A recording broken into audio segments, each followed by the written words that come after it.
জীবের বেঁচে থাকার জন্য, জীবন ধারণের জন্য সবচেয়ে গুরুত্বপূর্ণ উপাদানগুলোর মধ্যে প্রধানতম উপাদান যেটাকে বলা যেতে পারে সেটা হচ্ছে অক্সিজেন। সেই অক্সিজেন ছাড়া কোনো জীব জীবন ধারণ করতে পারবে না। আর সেই অক্সিজেনটা প্রদান করছেন কি? ভগবান কর্তৃক সৃষ্ট প্রকৃতি। সেই প্রকৃতি আমাদেরকে অক্সিজেন প্রদান করছে। সেই প্রকৃতি থেকে আমরা অক্সিজেন পাচ্ছি এবং সেই অক্সিজেনের মাধ্যমে আমরা কিন্তু বেঁচে থাকতে পারছি।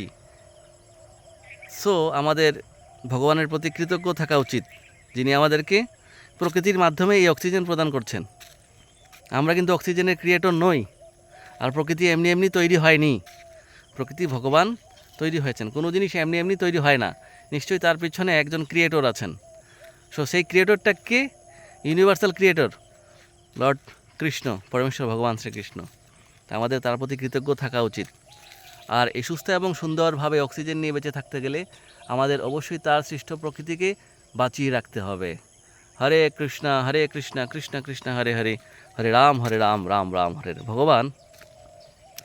ভগবান আবার ভগবদ্গীতায় বলেছেন, প্রকৃতি ক্রিয়া মানানি গুণই কর্মানি সর্বশ অহংকার বিমূরাত্মা কর্তাহমিতি মন্যতে।